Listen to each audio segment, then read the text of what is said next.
So hello everyone and welcome to this video. So Delhi University UG admission 2024 में जो general round 3 है उसका जो रिजल्ट है वो अनाउंस कर दिया गया है। काफ़ी कैंडिडेट्स को यहाँ पर जो सीट है वो एलोकेट कर दी गई है, बट जो कट ऑफ्स हैं वो एज यूजुअल जो आपकी लास्ट राउंड में जो कट ऑफ्स थी वही आपकी कट ऑफ्स रही है। मीन्स कट ऑफ्स में आपको कुछ भी मतलब कि कम कट ऑफ यहाँ पर नहीं रही है, क्योंकि यहाँ पर मिड एंट्री में काफ़ी ज़्यादा कैंडिडेट्स ने अप्लाई किया था और काफ़ी कैंडिडेट्स के यहाँ पर एक अच्छा स्कोर भी होने की वजह से जो राउंड 3 की कट ऑफ है जनरल राउंड 3 की उसमें कुछ भी मतलब कि आपका डाउन मतलब कुछ भी कट नहीं हुआ है। यहाँ पर काफ़ी कैंडिडेट्स को मेरे से जिन्होंने मेरे से कांटेक्ट किया है, काफ़ी कैंडिडेट्स को यहाँ पर सीट एलोकेट हो गई है। और वहाँ पर काफ़ी कैंडिडेट्स का क्वेश्चन ये भी आ जाता है कि जो सुपर न्यूमरी कोटा राउंड 2 है उनको उसमें भी सीट एलोकेट हो गई थी और राउंड 3 में भी अगर सीट एलोकेट हो गई है तो अब उनको आगे क्या करना है। तो मैं आपको सारी चीज़ें बिल्कुल अच्छे से डिटेल में बताता हूँ। देखो, सबसे पहले अगर आप सिर्फ जनरल कैंडिडेट हो, मीन्स आपने सुपर न्यूमरी कोटा में अप्लाई नहीं किया हुआ है, तो आपको राउंड 1 राउंड 2 में अगर कोई सीट एलोकेट नहीं हुई है और जनरल राउंड 3 में अगर कोई सीट एलोकेट हो गई है तो उसको एक्सेप्ट कर लेना और आगे आपका प्रोसीजर सेम रहेगा। वो मैं आपको नेक्स्ट वीडियोस में बताऊंगा कि एक्सेप्ट करने के बाद आपको क्या प्रोसेस फॉलो करना होता है। या फिर आपको ना तो राउंड 1 में सीट एलोकेट हुई, ना राउंड 2 में सीट एलोकेट हुई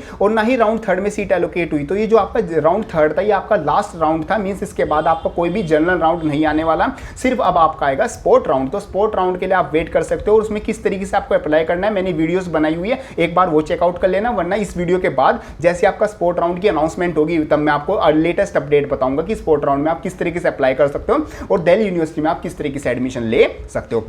अब बात करते हैं उन कैंडिडेट की जिन्होंने सुपर न्यूमरी कोटा में अप्लाई किया हुआ था और जिनको राउंड 1 में कोई सीट एलोकेट हो गई थी और जो राउंड 2 के लिए वो क्या कर रहे हैं, वेट कर रहे हैं कि उनको अपग्रेडेड सीट मिल जाए, या फिर वो कैंडिडेट जिनको फर्स्ट राउंड में सुपर न्यूमरी कोटा में कोई सीट एलोकेट नहीं हुई थी और वो वेट कर रहे हैं कि उनको कोई सीट क्या हो जाए, एलोकेट हो जाए। वैसे देखो, जो सुपर न्यूमरी कोटा का जो रिजल्ट है वो थोड़ा डिले हो गया, शाम को 5 बजे क्या होना था वो अनाउंस होना था, बट किसी भी कैंडिडेट का भी रिजल्ट है जो अपने CSAS पोर्टल पर वहां पर शो नहीं हो रहा है। मान सकते हैं कि ऑन अराउंड 7 से 8 बजे तक जो आपका रिजल्ट है वो अनाउंस कर दिया जाएगा, क्योंकि यहाँ पर बहुत ज्यादा लिमिटेड सीट्स हैं और बहुत ज्यादा कैंडिडेट ने अप्लाई कर रखा है। तो यहाँ पर टाई ब्रेकिंग रूल लगाना, CUT स्कोर चेक करना, आपके ट्रायल्स के मार्क्स चेक करना, आपके साथ साथ सर्टिफिकेट्स के मार्क्स चेक करना और आपकी डेट ऑफ बर्थ चेक करना, तो सब चीजों को चेक करने के बाद ही आपको क्या दी जाती है, एक सीट एलोकेट करी जाती है। तो आप थोड़ा डिले मतलब कि मान सकते हो, दिल्ली यूनिवर्सिटी की साइड से ये हो जाएगा, कंपनसेट कर देगा दिल्ली यूनिवर्सिटी। 8 बजे तक आपका जो रिजल्ट है मैक्स आपका जो मतलब कि जो CSAS पोर्टल पर वहां पर आपको सीट क्या हो जाएगी, एलोकेट हो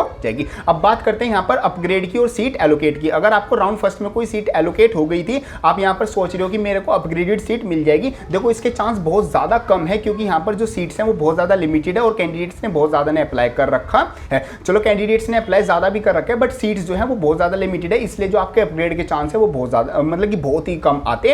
तो अगर किसी को अपग्रेड मिल गया तो मतलब आपके मतलब बेस्ट, आपके लिए बहुत ज़्यादा बेस्ट होगा, बट यहाँ पर चांस आप मान के मत चलना मन में कि मेरा अपग्रेड हो जाएगा। बाकी अगर आप अपग्रेडेड के लिए किसी कॉलेज की कट ऑफ क्लियर करोगे, वहाँ पर सीट अवेलेबल होगी उस स्पोर्ट्स की और उस कॉलेज की आपने प्रेफरेंस शीट में रख रखा होगा, तो आपको जरूर अपग्रेड मिल जाएगा। वरना आपका जो पुराना वाला कॉलेज है वही आपका आउट ऑफ फ्रीज रहेगा। अब यहाँ पर वो कैंडिडेट जिनको कोई भी सीट एलोकेट नहीं हुई थी उनके चांसेस हैं कि उनको राउंड 2 में कोई सीट एलोकेट हो जाएगी, क्योंकि यहाँ पर आपका क्या होगा, फ्रेश एलोकेशन होगा। फ्रेश एलोकेशन में राउंड 2 में जो भी सीट वैकेंट होंगी वो आपको क्या कर दी जाएंगी, अलॉट कर दी जाएंगी। इस तरीके से आपका सुपर न्यूमरी कोटा का जो रिजल्ट है वो आ जाता है। अब यहाँ पर एक और चीज आती है, सुपर न्यूमरी कोटा राउंड 3 मींस काफी कैंडिडेट्स को सुपर न्यूमरी कोटा में पहले ही सीट मिल चुकी थी राउंड 1 में और वो सीट से खुश थे, उन्होंने कॉलेज जाना भी स्टार्ट कर दिया। मतलब बेसिकली उन्होंने अपनी पुरानी राउंड वाली जो उन्हें जनरल राउंड में मिली थी उसको कैंसिल करा के वो अपनी स्पोर्ट्स वाले के साथ खुश हो गए थे। मतलब ECA स्पोर्ट्स या कोई भी सीट उनको सुपर न्यूमरी कोटा से मिली थी राउंड 1। अब उनको राउंड 3 में क्या हुआ है, उनको दोबारा से सीट क्या मिल गई है, एलोकेट हो गई है। तो देखो, इसमें घबराने वाली कोई बात नहीं है। दोनों जो राउंड्स होते हैं, जनरल राउंड जो नॉर्मल राउंड होते हैं CUT स्कोर के बेस वाले, और जो आपका सुपर न्यूमरी कोटा वाला राउंड होते हैं, दोनों क्या होते हैं, एक दूसरे से इंडिपेंडेंट होते हैं। अगर आपको यहाँ पर सीट एलोकेट हो गई तो दूसरे राउंड में भी हो सकता है आपको सीट एलोकेट हो जाए, क्योंकि ये CUT स्कोर के बेसिस पर है और ये आपके कोटा के बेसिस पर आते हैं। तो दोनों से अगर आप कट ऑफ क्लियर करते हो तो दोनों से ही आपको कॉलेज क्या हो जाएंगे, एलोकेट हो जाएंगे। तो अब आप यहाँ पर डिसीजन आपको लेना है कि अगर आपको जो स्पोर्ट्स वाली सीट है उसी के साथ रहना है, मींस जो आपको राउंड 1 में मिली थी उसी के साथ आप खुश हो, उसी कॉलेज में आप जाना चाहते हो, तो आपका राउंड 3 का जो सीट एलोकेशन है उसको एक्सेप्ट मत करना, वो ऐसे ही पड़े रहने देना। 2 दिन बाद वो अपने आप क्या हो जाएगा, रिजेक्ट हो जाएगा। और अगर आप सोचते हो कि आपको क्या करना है, आपका राउंड फर्स्ट में जो सुपर न्यूमरी कोटा में आपको सीट मिली है, अब राउंड थर्ड में जो आपको जनरल राउंड 3 में जो सीट मिली है वो उससे बेटर है, आप उसमें जाना चाहते हो तो इस उस राउंड 3 वाली को एक्सेप्ट कर लेना, और ये जो round first of supernumerary quota है ये आपकी ऑटोमेटिकली कैंसिल हो जाएगी, फीस आपकी वहां पर क्या हो जाएगी, एडजस्ट हो जाएगी। डिसीजन आपका रहेगा,